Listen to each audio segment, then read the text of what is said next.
Splunk had their big annual conference called .conf, which is pretty cool. Same week as Cisco Live in the same city, and I wasn't there for Cisco Live, and I wasn't there for Splunk. So why don't you kick this one off? Well, you were there in heart. You were there in heart. Because I sat down with CEO Gary Steele at their news desk, and it was a 6-5 on the road. And every once in a while, the bestie crew. We're like the other besties, the better besties. We're the better besties. I don't know, man. I don't think it was a 6-5 on the road, baby. I think he went solo. I think it was one of these. It's kind of like it was supposed to be you and I, and it was very last minute, and then it wasn't, and then it was. But my point was, it was sort of marketed that way. It just isn't. It was kind of like at MWC when I was laying flat, horizontal on my back with the whatever virus that goes around every year. Sometimes we cover for each other, but the point that I was making is they wanted the 6-5 there. Let's just put it that way. Doesn't everybody, Pat, want the 6-5? Well, I think that's our goal. I mean, my gosh, we cooked this idea up 3 years ago, third year of the conference. 75 speakers, 25 CEOs. Out of this world, buddy. It's straight out to Mars.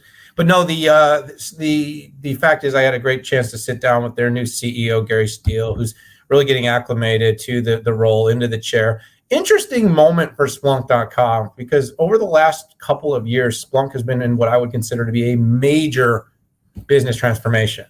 You're talking about a company that had moved all of its efforts from a traditional ingestion-based monitoring and for IT SecOps and IT Ops to a full stack observability focused 100% on recurring revenue and moving and migrating customers to the cloud. So that's been the company's multi-year goal. They've also had a pretty significant leadership transition. Not only has Gary Steele came in for Doug Merritt as CEO, but we saw major roles pretty much across the entire senior management has changed. That's what I would say as a company in transition.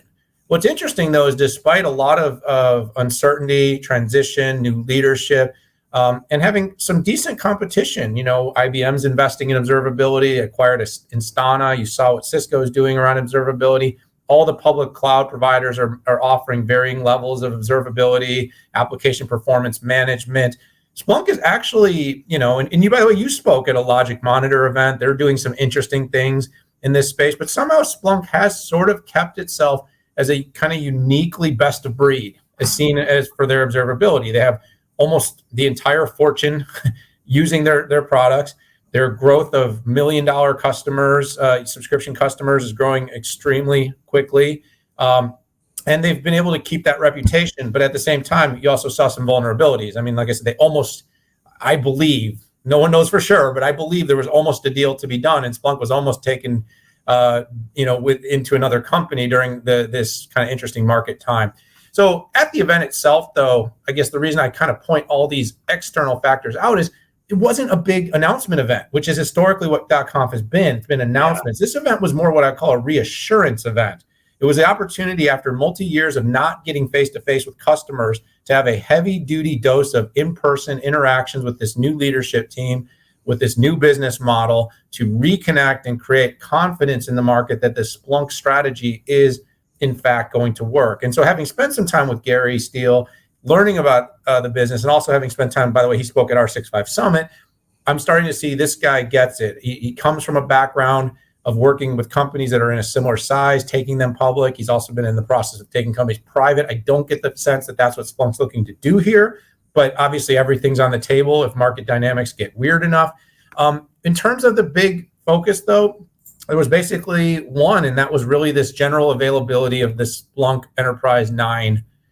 So if I turn the direction just kind of on a product side, that was the big thing. That's the big focus.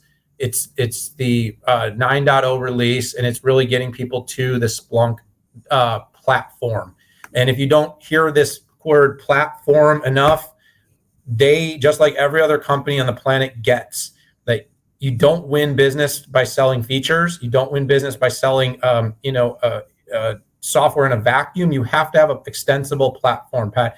I feel like you and I had a conversation the other night. I can't even remember what it was exactly about, but I remember we talked about essentially the difference between features that became companies during this last wave of growth, and companies that are going to grow and become successful in the long term are the companies that have figured out how to grow from having one kind of killer app or one thing that people are buying to having a platform that people are building on. And so that's the big opportunity for Splunk. That's also the big question. Release 9, their cloud migration and their subscription consumption model gives them more depth there. But I see a lot of competition coming, and they've got a lot of work to do to stay seen as the leader in the observability space.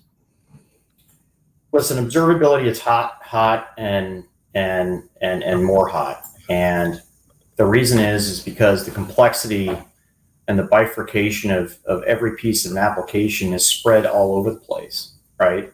It's not just, the good old days where you had on-prem and then you built your application and then people came in.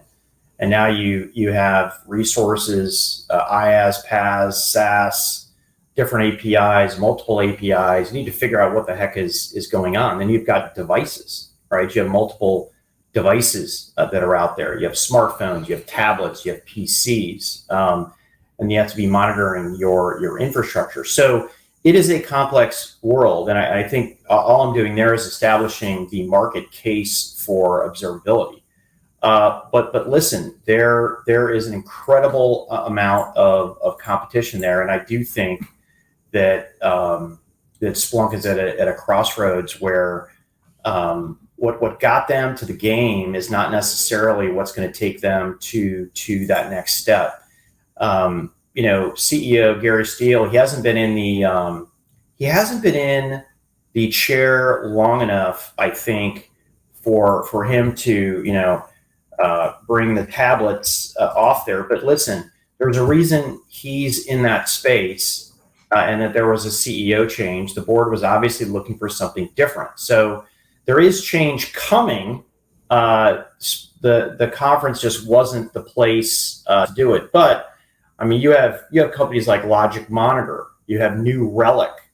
You have startup Observe that's sitting on the back of Snowflake. You have some of the more traditional companies like Dynatrace out there. There are a lot of people coming for this company. One of the benefits that I see from a value standpoint, Daniel, is some of the traditional on-prem infrastructure folks, the HPEs, the Dells, folks like that. I see a huge opportunity for acquisition of some of these observation companies. Why? It gets them into the game of monetizing the public cloud and SaaS, where they really weren't doing that. Before. But listen. I look forward to actually meeting Gary. You've got the jump on me on that, and I'd love to go to one of their events coming up. We're working on it. We're going to get the 6.5 in there, and truly the 6.5, which isn't ever really a thing if it's not the both of us, buddy. So listen, I am on it. This is on me, but this is an interesting space.